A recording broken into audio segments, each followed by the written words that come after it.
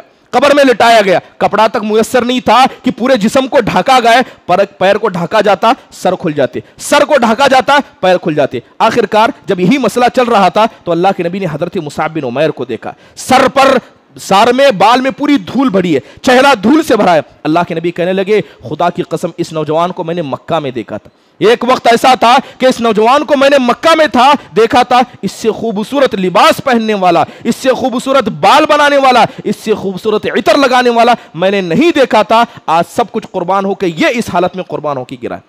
یہ صحابہ اکرام تھے, یہ نوجوان تھے جنہوں نے سب کچھ قربانیاں اللہ سبحانہ و تعالیٰ کے خاطر دی تھی. برادران اسلام, یہی وجہ تھی کہ اللہ کے نبی صلی اللہ علیہ وسلم صحابہ کی اور نوجوان صحابہ کی قربانی کی وجہ سے اللہ کے نبی پورا بھروسہ کرتے تھے. نوجوانوں کو ذمہ داریاں دیا کرتے تھے. زیادہ بڑی عمر کی ضرورت نہیں ہے, 16, 17, 18 سال اسی عمر میں اللہ کے نبی نے بڑی بڑی ذمہ داریاں ان کو دی. جیسے مثال کے طور پر حضرت اسامہ بن زید کو اللہ کے رسول نے ذمہ دار بنایا.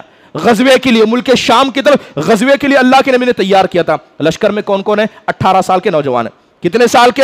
18 سال کے نوجوان ہیں. اللہ کے نبی نے مسلمانوں کی فوج کا ذمہ دار بنایا جس میں حضرت ابوبکر موجود ہیں, حضرت عمر ہے, حضرت عثمان ہے, سعد بن ابی وقاص ہے, ابو عبیدہ بن جراح, جو مسلمانوں کے بڑے بڑے قائد ہیں موجود ہیں. اللہ کے نبی ان کو صف میں شامل کر کے قیادت کس کے ہاتھ میں دیتے ہیں؟ حضرت اسامہ بن زید رضی اللہ عنہ کی. اللہ کے نبی کا بڑا کردار یہ تھا کہ آپ نے اپنے نوجوانوں پر بھروسہ کیا, جو بھروسہ آج ہمارے بزرگ بالکل نہیں کرتے.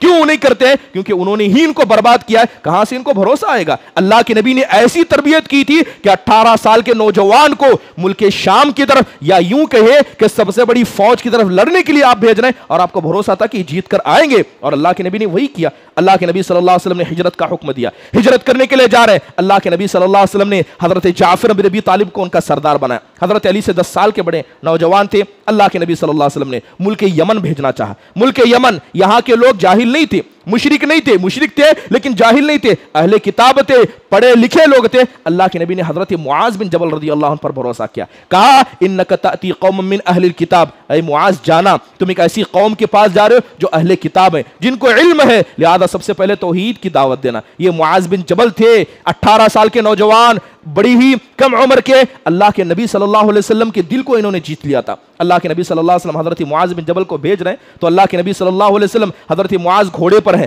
سوار ہیں. اللہ کے نبی ان کے گھوڑے کے بازو چل رہے ہیں, اللہ کے نبی ان کے بازو چل رہے ہیں. اللہ کے نبی صلی اللہ علیہ وسلم نے ایک مرتبہ حضرت معاذ کو دیکھا, آپ نے ہاتھ پکڑا, آگے پڑھ کر کہا واللہ انی احبک, کہتے ہیں اے معاذ مجھے خدا کی قسم تم سے بڑی محبت ہے, مجھے تم سے بڑی محبت ہے. یہی محبت اللہ کے نبی نے اس وقت جتائی جب آپ 18 سال کی عمر میں ان کو کیا ہے ملک یمن بھیج رہے تھے. اللہ کے نبی نے ہاتھ پکڑا اور کہا اے معاذ ہو سکتا ہے کہ جب دوبارہ لوٹ کر آؤ تو تمہاری میری ملاقات نہ تم آؤ تو میری مسجد سے تمہارا گزر ہو, میری قبر سے تمہارا گزر ہو سکتا ہے کہ تم مجھے زمین کے اوپر نہیں زمین کے نیچے پاؤ. حضرت معاذ مارے شفقت میں نبی کی فراقت کی خبر سن کر رونے لگے. حضرت معاذ رونے لگے. اللہ کے نبی صلی اللہ علیہ وسلم نے حضرت معاذ کو دیکھا تو کہا تھا کہ وَأَعْلَمُكُمْ بِالْحَلَالِ وَالْحَرَامِ معاذ بن جبل. ابو بکر ہیں, عمر ہیں, عثمان ہیں, علی ہیں, رضوان اللہ علیہم اجمعین, سب بڑے بڑے صحابہ ہیں. لیکن اللہ کے نبی حضرت معاذ کو دیکھ کر کیا کہتے ہیں کہ اگر تم سب میں اگر سب سے زیادہ حلال و حرام کے بارے میں کوئی جاننے والا تو ہے تو یہ حضرت معاذ بن جبل رضی اللہ عنہ ہے. اللہ کے نبی نے ان کو ذمہ داری دی اور اللہ کے نبی نے بھیجا. اللہ کے نبی صلی اللہ علیہ وسلم غزوہ حنین کے لیے نکل رہے تھے. آپ نے مکہ والوں کا ذمہ دار بنایا حضرت عتاب بن اسید رضی اللہ عنہ کو, جو ابھی صرف 25 سال کے نوجوان تھے.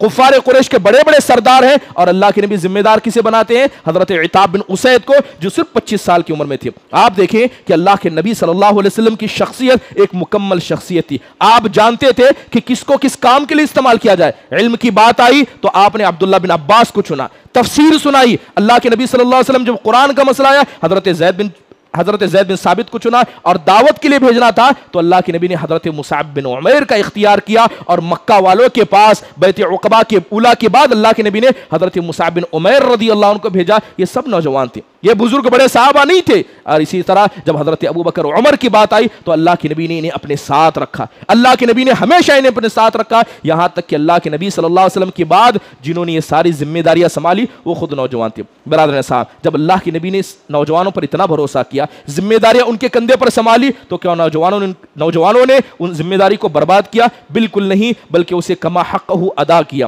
اس کی مثالیں بہت ساری ہیں. جب اللہ کے نبی نوجوانوں کی اس طرح تربیت کرتے تھے, لڑائی کا موقع ہے, حضرت عبد الرحمن بن عوف کہتے ہیں کہ میں کھڑا تھا, اچانک تیزی سے دو نوجوان میرے پاس آئے. بعض آ کر کہتا ہے اے چچا جان کیا آپ نے ابو جہل کو دیکھا ہے؟ دوسرا کہتا ہے کہ آپ نے دیکھا ہے؟ آپس میں نوجوان بچے, کم عمر کے بچے گفتگو کر رہے ہیں. تو کہتے ہیں مجھے بڑا تعجب ہوا. کہتے ہیں کہ تم کو کیا کرنا ہے؟ تو دو نوجوان بچے جو اپنی عمر کی ابتدائی مرحلے میں تھے کہتے ہیں کہ ہم نے سنا ہے کہ وہ اللہ کے رسول کو گالی دیتا ہے, وہ اللہ کے رسول کو گالی دیتا ہے. کہتے ہیں یا تو میری جان ہوگی یا تو اس کے جان ہوگی, جیسے نبی صلی اللہ علیہ وسلم کے ساتھ ایسا کیا. ابو جہل دکھتا ہے, کہتا ہے کہ یہی ہے. دونوں طرح کود پڑتے ہیں. جو کم عمر کے بچے تھے, ابو جہل جیسے کافر کو, مشرک کو, جس نے اللہ کے نبی صلی اللہ علیہ وسلم کو تکلیف دینے میں کوئی راہ نہیں چھوڑی تھی, اسے قتل کر ڈالتے ہیں. اللہ کے نبی صلی اللہ علیہ وسلم نے بھروسہ جتایا تو امت کے ان نوجوانوں نے یہ کام بھی کر دکھایا. اسی طرح حضرت سعد بن معاذ رضی اللہ عنہ مدینہ پہنچے. اللہ کے رسول صلی اللہ علیہ وسلم, بڑے بڑے سردار موجود تھے. حضرت سعد بن معاذ ایک 30 سال کے نوجوان ہیں. کتنے؟ 30 سال کے نوجوان ہیں. نبی صلی اللہ علیہ وسلم کی دعوت پر لبیک کہتے ہیں, مسلمان ہوتے ہیں. اور حضرت سعد بن معاذ ایک کوئی معمولی شخص نہیں تھے. جیسے مسلمان ہوئے اپنی قوم والوں کو جمع کیا, اپنے ساری قوم والوں کو جمع کیا اور کہتے ہیں کہ اگر تم مجھ سے ملنا چاہتے ہو, مجھ سے بات کرنا چاہتے ہو یا میری سرداری کو قبول کرنا چاہتے ہو تو تمہارا چہرہ میرے لیے حرام ہے, یہاں تک کہ سب مل کر نبی صلی اللہ علیہ وسلم کی بات نہ مان لگ جاؤ, نبی صلی اللہ علیہ وسلم پر ایمان نہ لاؤ. ایک وقت ایسا تھا کہ حضرت مصعب بن عمیر ایک ایک کر کے لوگوں کو مسلمان بنا رہے تھے, مگر حضرت سعد بن معاذ نے ایک وقت میں سارے قومے کو مسلمان بنا دیا اور کہا کہ تمہارا چہرہ میرے لیے حرام ہے اگر تم نبی پر ایمان نہ لاؤ. ایک وقت میں سب مسلمان ہو گئے. اللہ کے نبی صلی اللہ علیہ وسلم اس نوجوان کو دیکھتے تھے. حضرت سعد بن معاذ کو جب غزوۃ الاحزاب کا وقت آیا, غزوۃ الاحزاب میں تیر لگ گیا, کندھے پر لگ گیا, چبھ گیا, یہاں تک کہ زخمی ہو گئے. اور اللہ کے نبی نے ان کو مسجد کے بازو میں خیمہ لگا دیا. خیمہ لگا کر اللہ کے نبی عیادت کیا کرتے تھے. اللہ کے نبی صلی اللہ علیہ وسلم نے اللہ سے دعا کی, اللہ کے فضل سے جتنا بھی بڑا لشکر جو مختلف قبیلوں کے ساتھ آیا تھا سب واپس چلا گیا. سب واپس جانے کے بعد اللہ کے نبی صلی اللہ علیہ وسلم نے بنو قریظہ کو بلایا, کہا کہ تم نے اللہ اس کے رسول کو دھوکہ دیا ہے, نیچے اترو, تمہارا فیصلہ کیا جائے گا. تو بنو قریظہ کے لوگوں نے کہا کہ اگر فیصلہ اللہ کے رسول کریں گے تو بڑا سخت کریں گے, کیوں نہ ہمارے تجارتی پارٹنر, جہالت کی تجارتی پارٹنر حضرت سعد بن معاذ کو فیصلہ کرنے کی ذمہ داری دے. تو انہوں نے کہا کہ اگر سعد بن معاذ ہمارا فیصلہ کریں گے تو ہم نیچے اتریں گے. اللہ کے نبی نے قبول کیا. اللہ کے نبی صلی اللہ علیہ وسلم نے کہا کہ حضرت سعد بن معاذ کو بلایا جائے. 36 سال کے نوجوان ہیں, مسلمان ہوئے تو 30 سال کے تھے اور جس سال شہادت ہوئی 6 سال یعنی 36 سال کے تھے. لہذا اس 36 سال کے نوجوان کو پکڑ کر لایا جاتا ہے. اللہ کے نبی کہتے ہیں اے سعد بن معاذ, یہ تمہاری قوم والے ہیں جو جہالت میں کبھی تمہارے ساتھ رہا کرتے تھے, یہ تمہارے فیصلے پر بتاؤ ان کا کیا فیصلہ کرنا چاہتے ہو. حضرت سعد بن معاذ کہتے ہیں اے اللہ کے رسول, آج جو فیصلہ میں ان کا کروں گا خدا کی قسم کسی ملامت کرنے والے کی ملامت سے میں نہیں ڈروں گا. جتنے لڑنے کے لائق ہیں سب کو قتل کر دیجئے, ان کے عورتوں بچوں کو غلام بنا لیجئے. جنہوں نے اللہ اس کے رسول کو دھوکہ دیا یہ ہمارے کیسے, یہ کسی کی بھی کیسے, سب کو قتل کرنے کا حکم حضرت سعد بن معاذ نے دیا. اللہ کے نبی صلی اللہ علیہ وسلم کا چہرہ کھلکھلانے لگا. اللہ کے نبی کہتے ہیں لقد حکمت بحکم اللہ فوق 7 سماوات, اے سعد خدا کی قسم تم نے وہی فیصلہ ان کے بارے میں کیا جس فیصلے کو اللہ نے 7 آسمان سے ان کے بارے میں کیا تھا. یہ کون تھے؟ ایک نوجوان تھے. یہ نوجوان تھے, یقیناً یہ نوجوان ہی ہیں جو ساری امت کی قیادت کو کرنے والے, امت کو لینے والے ہیں. اگر یہ خراب ہو جائیں تو امت کو ڈبانے والے بھی یہی ہے. حضرت عمر بن سلمہ قبیلے جرم کے تھے, چھوٹے بچے. آج بچوں کو بھی اتنا بچہ سمجھتے ہیں کہ کوئی ذمہ داری نہیں دیتے. حضرت عمر بن سلمہ قبیلے جرم کے چھوٹے 6-7 سال کے بچے تھے. نبی صلی اللہ علیہ وسلم کے جو قافلے آتے جاتے تھے ان سے قرآن کو سنا کرتے تھے. اسی کم عمر میں انہوں نے اپنی قوم کی امامت کی تھی. محمد المہدی کے بارے میں آتا ہے جب بنی عباسیہ کا دور آیا بصرہ کے اندر محمد بن مہدی داخل ہوتا ہے، مہدی داخل ہوتا ہے، بڑے شان و فخر کے ساتھ داخل ہوتا ہے، تو وہاں پر ایک نوجوان کو دیکھتا ہے کہ اس کے پیچھے بڑے بڑے علماء، بزرگ علماء کھڑے ہوئے ہیں۔ وہ نوجوان کون تھے؟ حضرت ایاس بن معاویہ رحمہ اللہ، حضرت ایاس بن معاویہ رحمہ اللہ۔ تو کہتا ہے جو 400 سے زیادہ علماء کی جماعت تھی کہ تمہارے اندر کوئی بڑا شخص نہیں ہے جو مجھ سے گفتگو کر سکے، اور اس نوجوان کو تم نے میرے آگے کیا ہے، علماء کا قائد بنا کر اس نوجوان کو آگے کیا ہے۔ تو پوچھا اے بچے تمہاری عمر کیا ہے؟ مہدی سوال کرتا ہے ایاس بن معاویہ سے کہ تمہاری عمر کیا ہے؟ تو حضرت ایاس بن معاویہ کہتے ہیں کہ میری وہی عمر ہے جو عمر کیا ہے حضرت اسامہ بن زید کی تھی جب اللہ کے نبی نے حضرت ابوبکر عمر پر ان کو ذمہ دار بنایا، میں اسی عمر کا ہوں۔ فوراً مہدی خاموش ہو گیا، فوراً مہدی خاموش ہو گیا۔ کسی کی عمر کسی کی صلاحیت کی دلیل نہیں ہوتی ہے۔ بزرگ ہے تو ضروری نہیں کہ قوم کو لے گا، بزرگ ہے تو قوم کو ڈبا بھی سکتا ہے، نوجوان ہے تو ضروری نہیں کہ قوم کو سنبھالے گا یا ڈبائے گا۔ اللہ تعالیٰ پر بھروسہ ہونا چاہیے اور ایسے نوجوانوں کی تربیت ہونی چاہیے۔ حضرت کعب بن سور رحمہ اللہ علیہ تابعی تھے، بڑے تابعی میں شمار ہوتے تھے۔ حضرت عمر بن خطاب نے ان کو بصرہ کا قاضی بنایا تھا، جبکہ بصرہ کے اندر بڑے بڑے صحابہ تھے اور یہ صرف 18 سال کے نوجوان تھے۔ محمد بن قاسم فاتح سندھ جنہوں نے ہندوستان کے اندر اسلام کی دعوت کو پھیلایا، کتنے سال کے تھے؟ 17 سال کے ایک نوجوان تھے۔ امام شافعی رحمہ اللہ کو لیں، امام شافعی صرف 17 سال کے تھے جب کرسی فتویٰ پر بیٹھ گئے تھے اور وہاں پر بیٹھ کر انہوں نے فتویٰ دیا تھا۔ برادران اسلام، وقت نہیں ہے کہ بہت ساری باتیں کریں، بس نوجوانوں کو چند نصیحتیں۔ یہ جو کردار آپ کے سامنے بتایا گیا، یہی کردار ہمارے نوجوانوں کا ہونا چاہیے۔ اب نوجوانوں کو چند نصیحت کر کے اپنی بات کو ختم کروں گا۔ نوجوانوں کو چاہیے کہ سب سے پہلے وہ اپنے رب کو پہچانے، اپنے دین کو پہچانے۔ جس طرح ہمارے نوجوان دین سے دور ہوتے جا رہے ہیں اور اسی طرح رب سے دور ہوتے جا رہے ہیں، یہ بڑا مسئلہ ہے۔ جو نوجوان رب سے اپنے آپ کو جوڑے گا، دین سے جوڑے گا، ایسے ہی نوجوان حقیقت میں اپنی عزت کر پائے گا۔ ہونا تو یہ چاہیے کہ آپ کا اٹھنا دین اسلام کے لیے ہو، آپ کا سونا دین اسلام کے لیے ہو، آپ کی تجارت، آپ کا چہرہ، آپ کا جسم، آپ کا لباس، ہر چیز اسلام کی تعلیمات کے مطابق ہونا چاہیے۔ دوسری چیز یہ ہے کہ نوجوانوں کو یہ بات سمجھنی ہوگی جس جماعت کے اندر وہ رہتے ہیں، اس جماعت کو یا اس مسلمانوں کی جماعت کو اللہ تبارک و تعالیٰ نے خیر امت کہا۔ فخر کرنا سیکھیں اپنے اوپر، اپنے آپ کو مغلوب نہ سمجھیں، فخر کرنا سیکھیں کہ اللہ نے ہزاروں کو پیدا کیا، اللہ اس آسمان و زمین کو بھی گل کر دے گا، مگر یہ خیر امت ہمیشہ باقی رہے گی۔ جنت میں داخل ہونے والے یہ سب سے پہلے ہوں گے، اس بات کا یقین دل میں پیدا کرے۔ اس کے علاوہ اہم چیز ہے کہ نوجوان اپنے مقصد زندگی کو یاد کریں۔ مقصد زندگی کہ اللہ نے آپ کو آخرکار پیدا کیوں کیا ہے؟ کیا بس آپ کو کھانا ہے؟ کیا ماں باپ کو کما کر دینا ہے؟ بیوی بچے پالنا ہے؟ صرف یہی مقصد ہے؟ اگر کھانا پینا ہی مقصد ہے تو اللہ تعالیٰ نے کافروں کا یہ مقصد بیان کرتے فرمایا کہ والذین کفروا یتمتعون ویأکلون کما تأکل الانعام والنار مثوی لہم، کہ یہ کافر جو ہے یہ زندگی کو انٹرٹینمنٹ کی جگہ سمجھتے ہیں، مزہ لینے کی جگہ سمجھتے ہیں، کھاتے ہیں پیتے ہیں اسی طرح جانور کھاتے پیتے ہیں اور ان کا ٹھکانہ جہنم ہے۔ اگر کوئی نوجوان اپنی زندگی کا مقصد صرف کھانا پینا، اپنے آپ کو سنوارنا سمجھے، اللہ، اس کے رسول، دین کا قیام، یا یوں کہے دین کی سربراہی کو کچھ نہ سمجھے، یقیناً اس کا مقصد ویسا ہی ہے جو کافرین کا مقصد ہے۔ اس کے علاوہ ضروری ہے کہ نوجوان سب سے پہلے اپنے نفس کی اصلاح کرنا سیکھیں،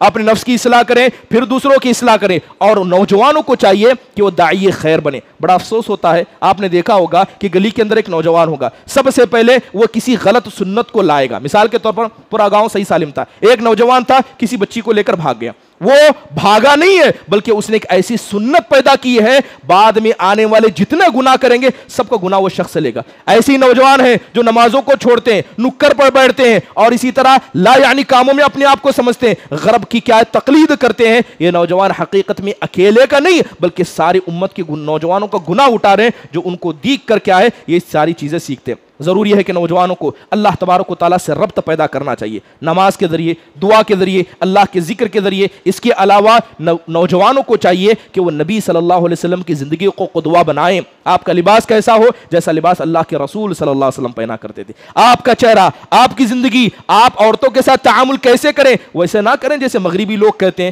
کتوں کے ساتھ رحم کرے، انسانوں کے ساتھ ظلم کرے اور اسے ثقافت سمجھے۔ ہمیں اس کو قدوہ بنانا ہے جسے اللہ تبارک و تعالیٰ نے ہمارے لیے قدوہ چنا ہے۔